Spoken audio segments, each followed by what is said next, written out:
नमस्कार दोस्तों। अभी तक पिछले कुछ वीडियोस में हमने जो परसेप्शन की बात की और तरह तरह से हमने उसे समझना चाहा कि कैसे ये परसेप्शन परंपराओं ट्रेडिशन के बाहर है, समय के बाहर है, और कैसे ये परसेप्शन शायद उस जगह से आ रहा है जो परंपराओं से, ट्रेडिशन से, थॉट से, जो कुछ भी हम जानते हैं उससे पूरी तरह अछूता है।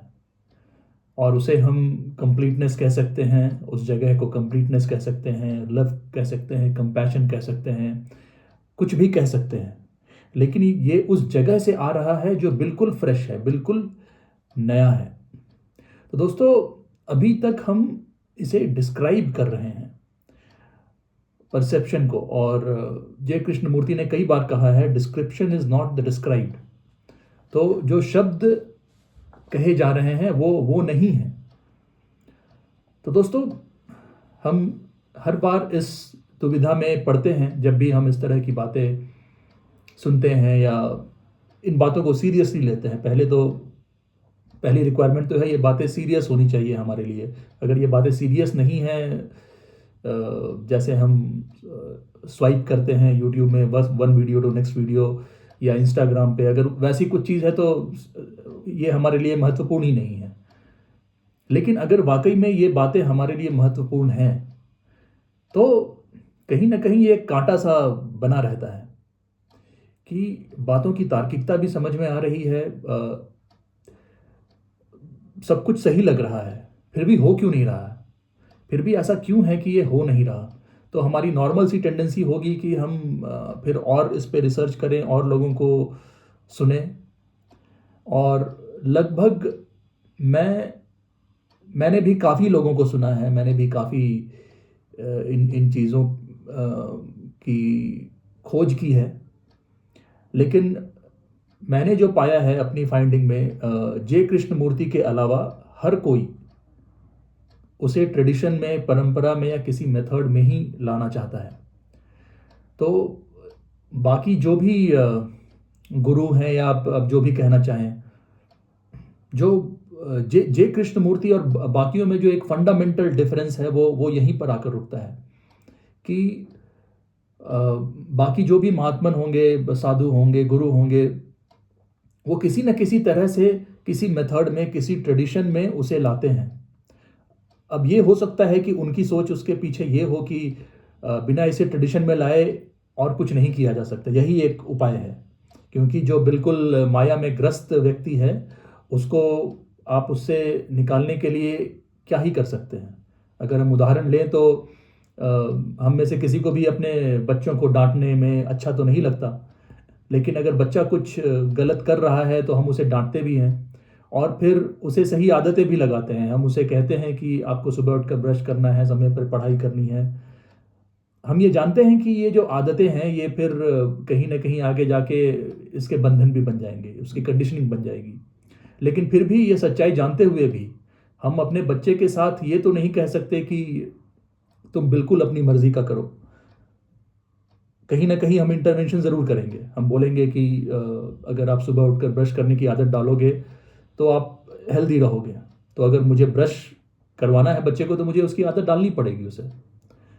तो शायद ये भी वजह हो सकती है कि जो दूसरे महात्मन हैं, जो दूसरे गुरु हैं, वो उसे ट्रेडिशन में बदल देते हैं कि कम से कम आदत तो रहे, कम से कम आदत के रूप में तो ये चीज़ें जीवित रहें, भले ही वो पूर्ण सत्य ना हो।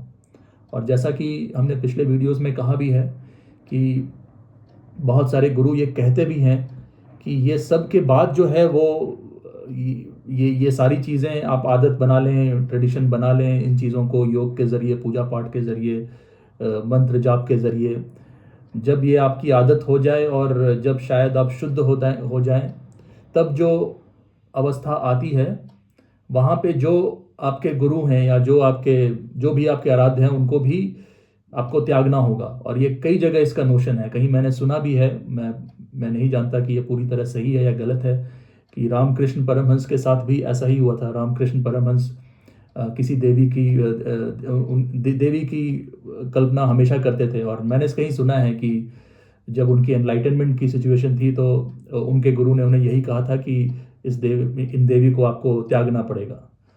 और उन्होंने काफ़ी कठिन जटिल शब्दों का प्रयोग किया था वो मैं नहीं करता, लेकिन जो रामकृष्ण परमहंस के गुरु थे उन्होंने उनको यही बोला था कि जिस देवी को आप अभी तक मान रहे हैं उसको आपको त्यागना पड़ेगा। तो दोस्तों ये नोशंस भी हैं कई जगह, तो मैं इनको ऐसे ही लेता हूँ कि जो भी दूसरे गुरु हैं, और मैं सिर्फ उन गुरुओं की बात कर रहा हूँ जिनमें इंटेग्रिटी है, जिन्होंने वाकई में सत्य का साक्षात्कार किया है। इसके नाम पर बहुत फ्रॉड है, और यही यही दुविधा भी है कि हम फिर वो फिल्टरिंग कैसे करें। लेकिन और वो फिल्टरिंग हम तभी कर सकते हैं जब हम दोस्तों सत्य के वास्तविक रूप को कम से कम तार्किक रूप से समझें। अगर हम तार्किक रूप से ही सत्य के वास्तविक रूप को नहीं समझते तो हम बड़े ही आसानी से किसी भी फ्रॉडस्टर के जाल में आ सकते हैं। लेकिन सत्य को तार्किक रूप से अप्रोच करने पर जब मैं इन गुरुओं की बात सुनता हूँ तो वो एक जस्टिफिकेशन जो मुझे मिलता है, वो जो करते हैं वो क्यों करते हैं, वो क्यों इसे परंपरा या ट्रेडिशन बनाना चाहते हैं, वो शायद इसीलिए करते हैं कि आदतों के ज़रिए ये कंटिन्यू रहे कम से कम। और दूसरी चीज़ कि इन चीज़ों की आदतें बनाने से जो कंडीशनिंग है वो कहीं ना कहीं समय के साथ ही शायद धीरे धीरे कम होती है। क्योंकि अगर आप आधे घंटे का ही मेडिटेशन कर रहे हैं या 1 घंटे का आप योगा कर रहे हैं तो शायद कम से कम उस समय कम से कम आप पूरी शांति में हैं, आपके ऊपर कोई ख्याल हावी नहीं है, कोई सोच हावी नहीं है, कोई कंडीशनिंग हावी नहीं है। फिर बाद में जाकर वो हावी हो जाती है, लेकिन शायद ग्रेजुअली इसी प्रोसेस में धीरे धीरे किसी अवस्था में आकर आप ये बात और हम ये बात समझने लगें कि सिर्फ ये क्रिया तो अंत नहीं हो सकती, इसके आगे भी कुछ है। और शायद फिर वो जागृति स्वयं से आए, वो मूवमेंट, वो ड्राइव खुद से आए। तो शायद इसीलिए इसे इनिशिएशन भी कहा जाता है। जैसे गुरु मंत्र देना या गुरु भक्ति जो भी कहें आप उसे, गुरु के सानिध्य में आना, जो पहला प्रोसेस है इनिशिएशन कहा जाता है। तो शायद उसका ये मतलब है कि वो एक किक स्टार्ट है जो गुरु आपको दे रहे हैं। तो एक बार आपने गाड़ी को किक स्टार्ट दे दिया तो फिर गाड़ी बड़ी ही सरलता से चल सकती है। अगर हम उदाहरण लें तो पहले बहुत फ्रिक्शन है अगर किसी गाड़ी में और बहुत कूड़ा भरा हुआ है, और तो उसे स्टार्ट करने में काफ़ी प्रॉब्लम होती है, उसे बार बार स्टार्ट करना पड़ता है। फिर बार बार स्टार्ट करने के बाद वो स्टार्ट हो जाती है, और फिर जब धीरे धीरे चलने लगी गाड़ी तो उसकी फ्रिक्शन कम होने लगती है और फिर वो खुद से चलने लगती है। मिनिमम एफर्ट से हमको मिनिमम एफर्ट देना पड़ता है। तो शायद ये जो गुरु द्वारा इनिशिएशन की बात है ये कहीं ना कहीं उसी से लिंक्ड है कि गुरु पहले आपके अंदर की कंडीशनिंग आदतों के ज़रिए, परंपराओं के ज़रिए हटाते हैं, और फिर शायद ये उम्मीद होती है कि आप सेल्फ स्टार्ट और सेल्फ पे ड्राइव होने लगे। तो शायद ये वजह रही होगी कि हर कोई इसे परंपरा में लाता है। लेकिन शायद अगर जय कृष्णमूर्ति जैसा कोई नहीं होता जो इस बात को बड़ी ही कन्विक्शन के साथ रखता कि it is not tradition, it is not habit, तो शायद ये बात की सत्यता समझ में नहीं आती। और शायद वैसे लोग जो लोग बहुत ध्यान में मग्न हैं, पूजा पाठ में मग्न हैं, फिर भी उन्हें कुछ खास प्राप्त होता सा नहीं दिखता। हो सकता है कुछ ऐसे लोग हों जिन्हें ऐसा लगता हो कि उन्हें सब कुछ मिल गया है। मैं नहीं जानता कि वाकई में ऐसे लोग हैं या वो सिर्फ बोलते हैं। मैंने कई लोगों को ऐसे बोलते सुना है कि एनलाइटनमेंट के बाद ये होता है, जागरूकता के बाद ये होता है, वो होता है। तो मैं नहीं कह सकता कि वो लोगों को खुद में भ्रम हो गया है कि वो एनलाइटेंड हो गए हैं या वाकई में हो गए हैं, ये तो नहीं कहा जा सकता। लेकिन मेरे हिसाब से ये ज़रूर कहा जा सकता है कि ज़्यादातर लोग जो भी किसी भी तरह की परंपरा में है, ट्रेडिशन में है, या यौगिक क्रिया में, या किसी पूजा पाठ में, वो अगर उस क्रिया से, उस पूजा पाठ से संतुष्ट हो गए हैं तो फिर वो उसके आगे नहीं जाएंगे, वो उसी में लगे रहेंगे, और शायद वहीं पे उन्हें वो पूर्णता प्राप्त हो जाएगी। उनके पूजा में उनको पूरी तरह पूर्णता प्राप्त हो जाएगी और योग में ही पूर्णता प्राप्त हो जाएगी। लेकिन अगर वहाँ भी बात फंस रही है तो उसके आगे हम क्यों नहीं बढ़ पा रहे हैं, शायद उसका एक्सप्लेनेशन जय कृष्णमूर्ति के जरिए ही मिलता है कि हम उसे ट्रेडिशन में बांधना चाह रहे हैं। ट्रेडिशन को से आगे जाना बहुत ज़रूरी है। अगर हम यौगिक क्रिया या पूजा पाठ में भी हैं और उसे हम आदत की तरह कर रहे हैं, ट्रेडिशन की तरह कर रहे हैं, बस फॉलो करने के लिए कर रहे हैं, तो बात नहीं बनेगी। और इसीलिए गुरु हमेशा टोटल डिवोशन की बात करते हैं गुरु कहते हैं कि आपको मुझे ही भगवान मानना पड़ेगा। जो और ऐसा वो क्यों कहते हैं कि गुरु को ही आपको भगवान मानना पड़ेगा, आपको सब कुछ गुरु को ही मानना पड़ेगा? क्योंकि टोटैलिटी, कंप्लीटनेस आ ही नहीं सकती। अगर मैं ये भी सोचूं कि अच्छा ये मेरा गुरु है, इसकी मैं 50% बातें सुन लेता हूँ, 20% बातें मैं अपनी ग्रंथों से सुन लेता हूँ, तो वो तो फिर फ्रैगमेंटेशन होगी, वो टोटैलिटी नहीं रही। तो सत्य की डिमांड है कंप्लीटनेस। अगर आप कोई राह ही अपनाना चाहते हैं, कोई रास्ता अपनाना चाहते हैं, किसी गुरु द्वारा मार्ग अपनाना चाहते हैं, दिया हुआ मार्ग अपनाना चाहते हैं, तो वो आपके लिए टोटल होना चाहिए, कंप्लीट होना चाहिए, और कुछ भी आपके लिए एग्जिस्ट नहीं करना चाहिए। तो वो तभी होगा जब आप गुरु के लिए 100% डिवोटेड हैं। 100%, उसमें से 0.0001% भी कमी नहीं, टोटल डिवोशन। इसी को भक्ति मार्ग कहा जाता है कि जो आपका डिवोशन है वो टोटल होना चाहिए।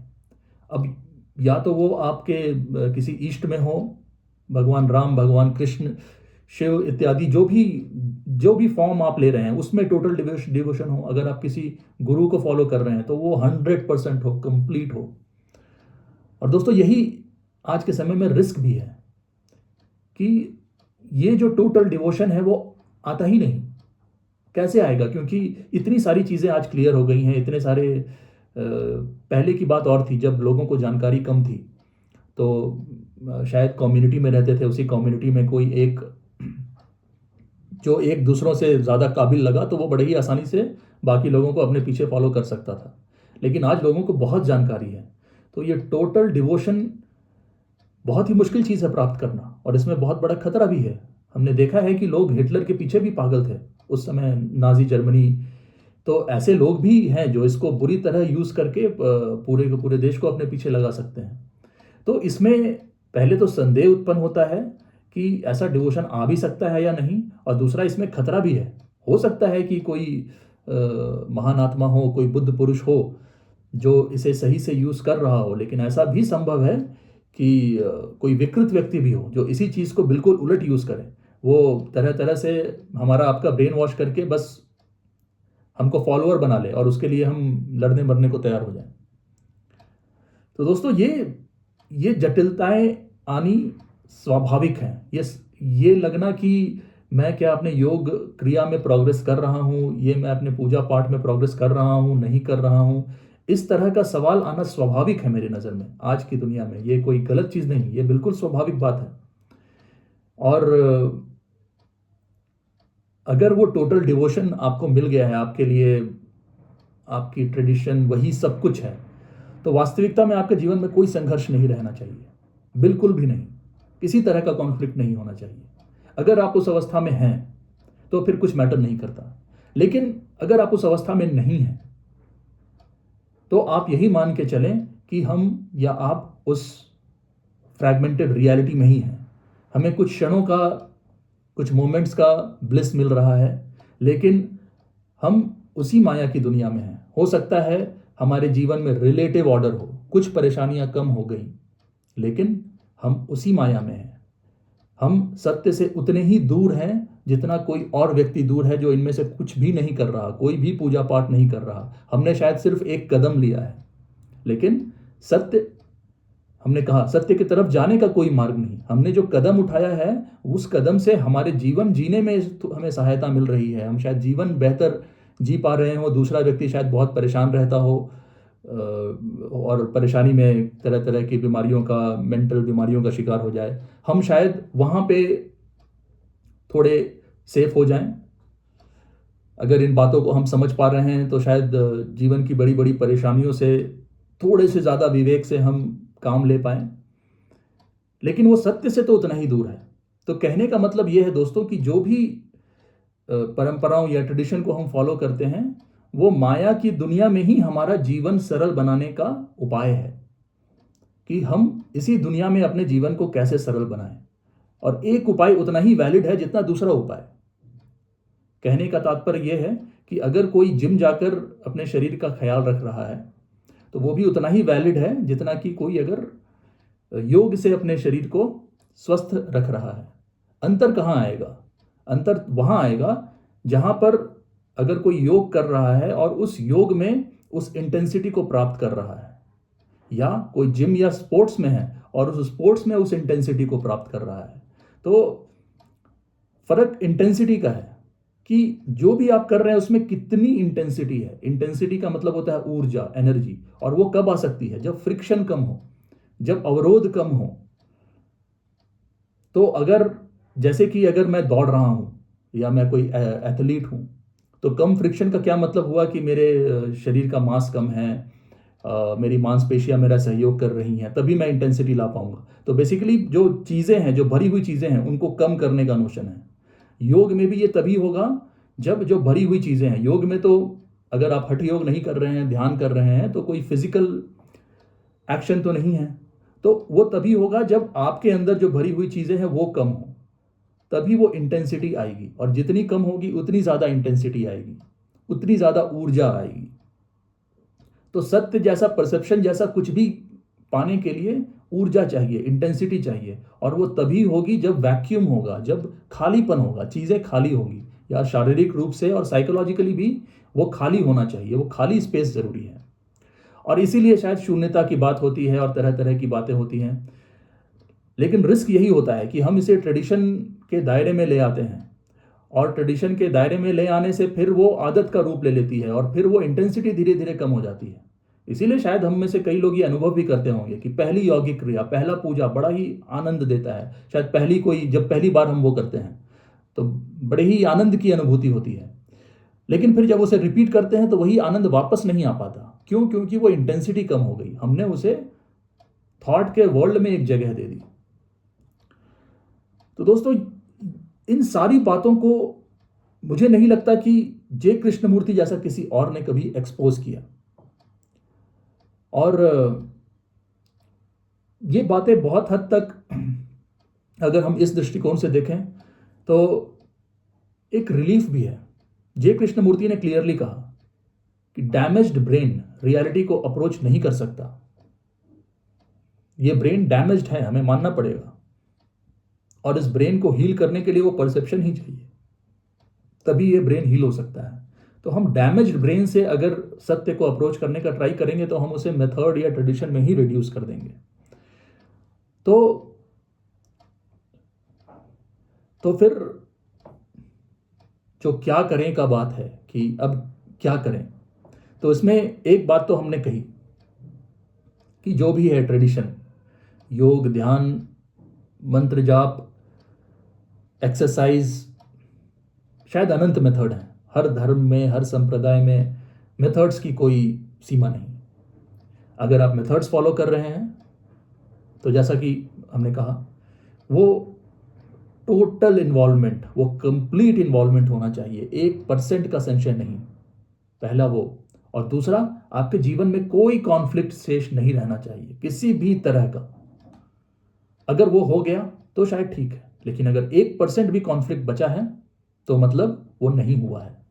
तो आप उसे ऐसे ही लें कि ये जो मेथड है ये शायद मेरे जीवन को सरल बना रहा है, लेकिन ये भ्रम ना पाल बैठें कि ये मुझे सत्य की तरफ ले जाएगा।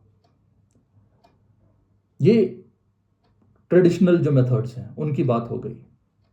दूसरी बात जो जे कृष्णमूर्ति कहते हैं, या जे कृष्णमूर्ति से डेविड बोम कहलवाते हैं, कि फिर अगर जे कृष्णमूर्ति ट्रेडिशंस की बात नहीं करते तो वो फिर आम इंसान के लिए करने के लिए बचता क्या है। तो जे कृष्णमूर्ति डेविड बोम के जरिए यही कहते हैं कि आपके करने के लिए कुछ नहीं बचता, आपको बस सुनना है, कंप्लीटली टोटैलिटी में सुनना है। ऐसा नहीं कि बातों को आपने सुना 5 मिनट फिर छोड़ दिया। जो पूरी बात है उस पूरी बात को सुनना है, उस बात की सत्यता को देखना है, जो कह रहा है कहने वाले की ऑनेस्टी को देखना है, उसकी इंटेग्रिटी को देखना है, उसके कंपैशन को देखना है। अगर ये चीज़ें नहीं दिख रही हैं तो कोई पॉइंट नहीं है, फिर उसको वहीं ड्रॉप कर दीजिए। लेकिन अगर ये चीज़ें दिख रही हैं तो उसे टोटैलिटी में सुन के उसे ग्रहण करना है। अब ग्रहण करने का क्या मतलब हुआ कि उसके साथ जीना है, उसके साथ रहना है। ये नहीं कि मैंने 1 घंटे देख लिया और बस बात वहाँ बंद हो गई, किताब बंद। उसे अपने साथ लेकर चलना है। हम बार बार फिसलेंगे, हम बार बार फिसलेंगे, लेकिन जब भी हम फिसलेंगे तो ये जो सत्य का बीजारोपण हो चुका है, जो बता चुका है कि तुम्हारी कंडीशनिंग ही तुम्हें दुख पहुंचा रही है और जब तक कंडीशनिंग रहेगी तुम निरंतर दुख में रहोगी। वो कांटा बराबर लगा रहेगा। मैंने अगर इन बातों को पूरी तरह सुन लिया है और अगली बार जब मुझे क्रोध आता है और मैं क्रोध में फिसल जाता हूं, तो ये कांटा, ये सत्य का कांटा मुझे चुभेगा। वो मुझे बताएगा कि तुम्हारी कंडीशनिंग तुमसे क्या करवा रही है। और आप जानते हैं दोस्तों, अगर कोई कांटा बार बार चुभे तो वो कष्ट होता है। तो ये कांटा अगर बार बार चुभे, क्योंकि हम जानते हैं कि हम अपने दैनिक जीवन में ही कितनी बार फिसल जाते हैं। हो सकता है हम क्रोध ना करें, लेकिन हम किसी थॉट्स के जंजाल में फंस गए हैं, अपने काम में हैं और बस उलझ गए उसमें, और फिर उसको साइकोलॉजिकल काम को बस फिजिकल एक्शन या मेंटल एक्शन ना बना के उसे कुछ पूरा साइकोलॉजिकल एक्शन बना दें कि हम काम कर रहे हैं, फिर उसमें एंग्जाइटी में चले जाएं। अरे मुझसे ये काम नहीं हो रहा, अब मेरा बॉस क्या बोलेगा, मुझे सैलरी हाइक मिलेगी नहीं मिलेगी, नहीं मिलेगी तो क्या, ये जो पूरा साइकोलॉजिकल स्ट्रक्चर है हम उसमें चले जाएं। जब हम इसमें भी जाएं तो भी ये सत्य का कांटा चुभे। ये सत्य का कांटा ये बताए कि किस तरह से मैं खुद को टॉर्चर कर रहा हूं काल्पनिक चीजों को सोचकर। और जब ये कांटा बार बार चुभे तो वो सफरिंग, वो पेन, हम जो भी कहना चाहें, वो जो सफरिंग होती है उससे, उस सफरिंग से एस्केप ना करें, उस सफरिंग के भी साथ रहें। ये कांटा जब बार बार चुभेगा तो हो सकता है शायद बहुत बुरा लगे बस। और जय कृष्णमूर्ति हमेशा कहते थे कि सफरिंग में जो एनर्जी है वो शायद वो इंटेंसिटी नॉर्मल खुशी में नहीं आती। और ये हमारा अनुभव भी है कि जो पेन का एक्सपीरियंस होता है वो काफ़ी ज़्यादा इंटेंस होता है, लेकिन जो खुशी का एक्सपीरियंस है वो उतना इंटेंस नहीं होता कि बस आपको हम एक्सटैटिक वर्ड यूज़ करते हैं बहुत ज़्यादा खुशी के लिए, और वो भी शायद बहुत कम लोगों को और बहुत ही लिमिटेड सिचुएशन में शायद प्राप्त होती है। लेकिन पेन, सफरिंग ऐसा चीज़ है जो लगातार बनी रहती है और उसमें इंटेंसिटी भी होती है। तो ये वो साइकोलॉजिकल सफरिंग की बात नहीं करते जय कृष्णमूर्ति जो हमें होती है। साइकोलॉजिकल सफरिंग किसी के नज़दीकी व्यक्ति के चले जाने से, गुजर जाने से, या कुछ किसी भी तरह का इकोनॉमिक लॉस हो जाने से, पैसे का लॉस हो जाने से, वो साइकोलॉजिकल सफरिंग है। तो ये जो सफरिंग की हम बात कर रहे हैं, ये वो सफरिंग है जो सत्य का कांटा चुभने से आती है। कि जब भी हमें ये साइकोलॉजिकल सफरिंग हो तो ये सत्य का कांटा चुभे और ये बताए कि देखो कि मेरी कंडीशनिंग ने कैसे मेरे लिए सफरिंग पैदा की, और ये सत्य का कांटा चुभते रहे। और अगर इस सत्य के कांटे के चुभने से अगर सफरिंग हो रही है तो हम उस सफरिंग के साथ ही रहें। तो बेसिकली हम इसे अवेयरनेस भी कह सकते हैं। और दोस्तों, अगर हम ध्यान दें तो थॉट में एफर्ट लगता है। जब हम कुछ सोच रहे हैं, एंजाइटी में हैं, और फिर जब हम आराम क्यों खोजते हैं, हम क्यों चाहते हैं कि चलो हम कहीं पार्टी कर लेते हैं, क्योंकि वो जो बोझ बन जाता है एंग्शियस थॉट से, उस बोझ को उतारने के लिए हम कुछ और एक्टिविटी करना चाहते हैं। इसीलिए वीकेंड कल्चर चला हुआ है जहाँ पे आपको खुद को हल्का करना है। बेसिकली नोशन खुद को हल्का करने की है। तो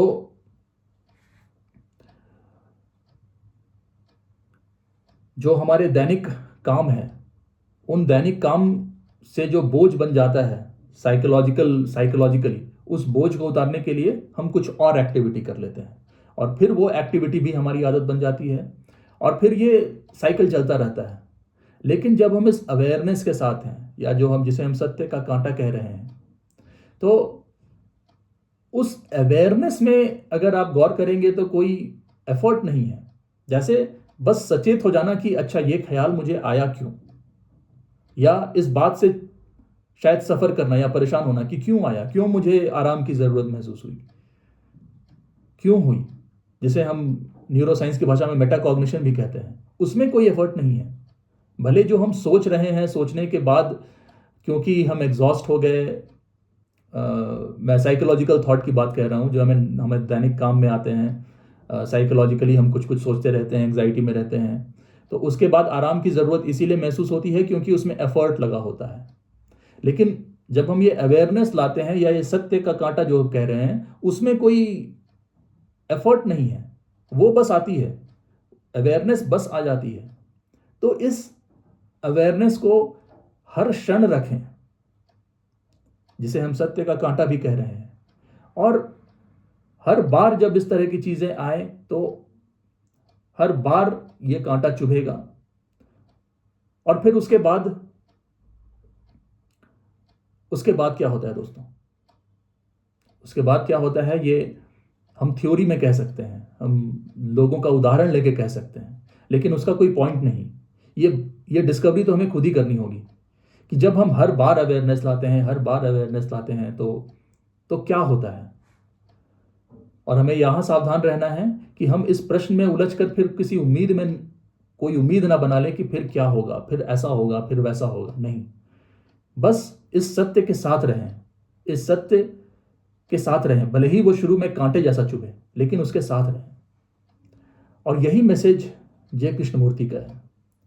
तो दोस्तों, इस वीडियो को यहाँ अंत करेंगे। और अगर आपकी इच्छा हो तो आप ज़रूर बताएं कि क्या ये रास्ता अपनाने योग्य है, और अगर आपने इसे अपनाया हुआ है तो इसे अपनाने के बाद आप खुद को कैसे एक्सप्रेस करना चाहेंगे। ये बातें अगर आप चाहें तो कमेंट में ज़रूर लिखें। धन्यवाद।